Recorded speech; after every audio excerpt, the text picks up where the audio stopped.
There's just something beautiful about being placed into a small town in the countryside and slowly finding out that there's in fact some sort of mysterious killing going on, all whilst you and your friends goof around and have fun. Although that may sound exactly like JoJo's Part 4, although it has quite a few similarities to Persona 4, it's something that has much more meaning to me. Persona 4 is more than just a game in my eyes. It's more like a year of your childhood that you never actually lived, teaching you to form bonds with people around you and understand them, and to accept yourself for who you really are. I'll be honest, in life, I tend to be quite a high energy, loud person who tries to keep the vibes up in every situation I'm in, and I've been like that for quite a while now. However, despite that, especially around the time when I played Persona 4, I wasn't actually as happy as I'd presented myself. I was in a genuinely rough spot of life, and Persona 4 was something that opened my eyes. Although I didn't understand it at the time, the main reason I wasn't happy was because I didn't understand myself and my feelings, let alone others. I could never truly see someone eye to eye. Other people's problems were just words to me, and I never really tried to understand the feelings that they carried. I'll get back to this later. For now, let's actually talk about the game. Persona 4 is set in Inaba, a rural town in Japan which quite frequently gets shrouded in fog. Following Yu Narukami's day-to-day life, we find out that the fog is connected to a rumor about the Midnight Channel, where a person who is about to go missing appears on the TV at midnight, but only if it is raining. Early on in the game, Yu Narukami gets acquainted with two other students at Yasogami High, the school that he attends. They are Yosuke Hanamura and Chie Setanaka. Inaba has this amazing thing called having fuck all to do, meaning the three of them are forced to hang out at Junes, which is like a grocery store with a food court. Throughout all their time spent, they figure out the existence of the TV world, a mysterious realm inside the TV that somehow links to the murders. The game progresses and Narukami meets many other people, some that become his close friends as part of the investigation team, whilst others just remain as social links.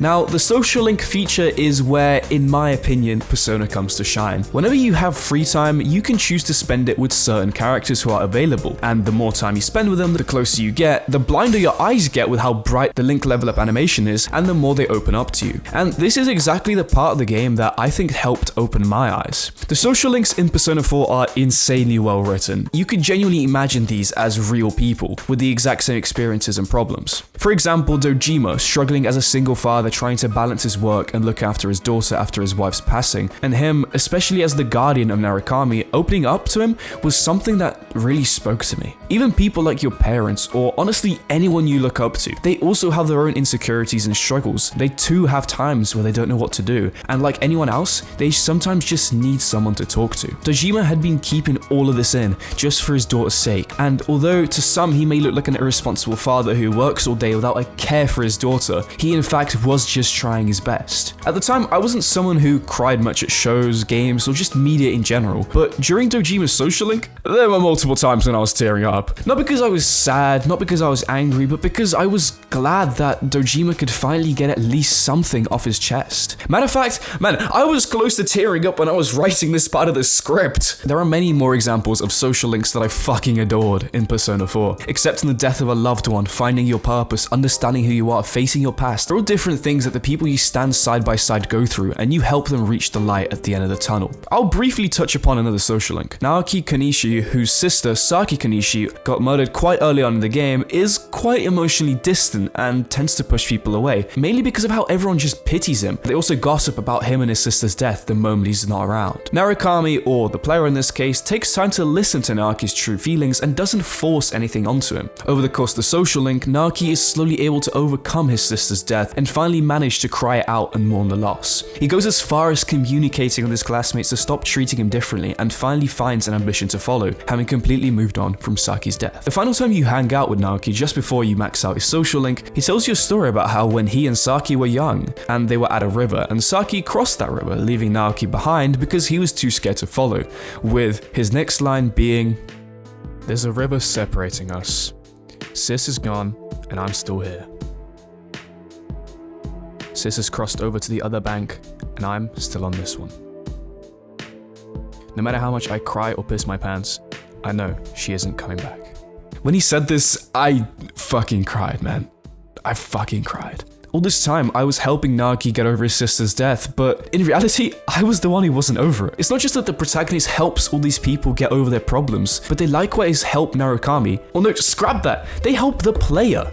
these social links genuinely opened my eyes. I mean, it feels silly to say that I understood the problems of fictional characters before real ones, but hey, I think in the end it's still a net positive. Regardless, at the time, something in me just clicked, and I realized that when people tell you something, they probably have some sort of emotion behind it. Whether they're passionate, irritated, confused, or upset, when someone tells you something, they're probably feeling something about it. And it's on you as a person to try to understand that feeling and connect with them. After all, it's the bonds we make with other people that are special. Another thing I absolutely adored is just the rural and humble vibe of the game. The older graphics honestly work so amazingly for it. Compared to Persona 3 that is set on a man-made island where all the architecture is like really new, and Persona 5 that is set in the middle of Tokyo, Persona 4 is set in a more humble and beaten down town where the graphics show you that nature. Inaba isn't some crazy advanced place, it's just a town. And in that town, the investigation are just kids. The high schoolers just living their life, which is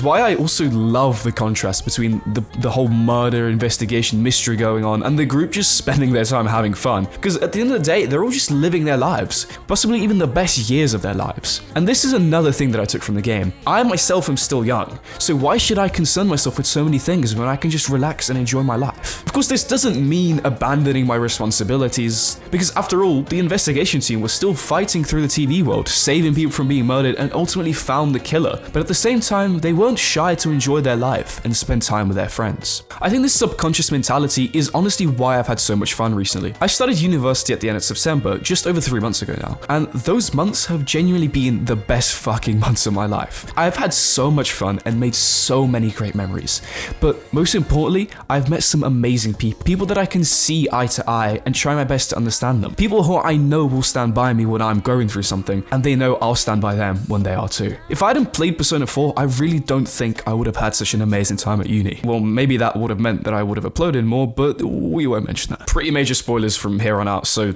yeah, I warned you. If you couldn't tell before, I found it so easy to immerse myself into the world of Persona 4. To the point where Nanako honestly felt like a sister to me. I felt sad when she would tell me she'd spent the whole day alone with a smile on her face. Like, the innocence of this child was so precious to me. Throughout my whole life, I've been an only child, and this was honestly one of the first few times I've regretted being one. I felt so attached to not only Nanako, but Dojima as well. And on the night when Nanako got kidnapped, I was so fucking angry. I was genuinely furious. I remember it was like midnight, and back then I actually went to bed at a reasonable time of 1 in the morning, but I scrapped that because I wasn't letting no one lay their hands on Nanako. Like, I genuinely had to step out the room so I didn't slime the fuck out of Namatami and get the bad ending, bro. I guess I could say I would kill for her, but I digress. Since I've never had any siblings, I couldn't really take anything away from Nanako as a character, is what I would say if I wasn't feeling like Blackbeard with his pen on fire whilst writing this script. I realized that if I can care so much for a fictional character, then I can care so much for the people in my life too. Alright, enough of the heavy topics. Let's talk about everyone's favorite silly little guy, Adachi. Or silly until you find out that not only is he a murderer and kidnapper,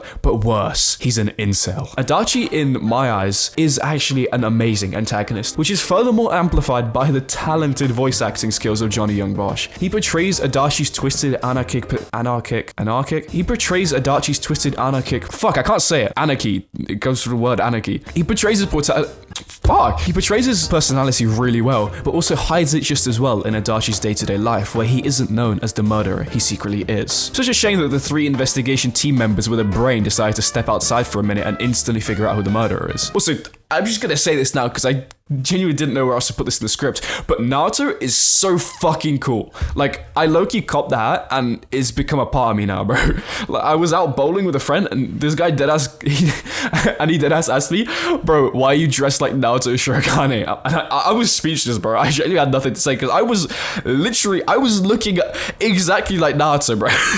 I didn't even clock it until he told me. I could genuinely talk so much more about Persona 4 because it honestly means so much to me. And if you couldn't tell, it's my favorite game because it genuinely changed my view on life. Of course, I played Persona 3 and 5 as well, but they just didn't have the same effect on me as 4 did. It's almost like the older graphics allow me to fully focus on the story, the characters, and immerse myself. Sometimes you don't need the flashiest graphics or animations, which, I'll be real, do look really fucking cool, but sometimes all you need is really just a bunch of talented voice actors and and beautifully designed characters. Honestly, if you haven't played Persona 4 Golden, from the bottom of my heart, please do. It might not change your perspective as much as it did mine, but I'm sure you'll still have plenty of fun because it is an amazing piece of art. If you've made it this far in the video, I'd honestly like to thank you so much for watching all the way through. I hope you can take something from my experience and apply it to your day-to-day life, or if not, I at least hope you just enjoyed the video because I felt like I poured my whole soul out writing this script. Have a great rest of your day, and I'll see you again soon.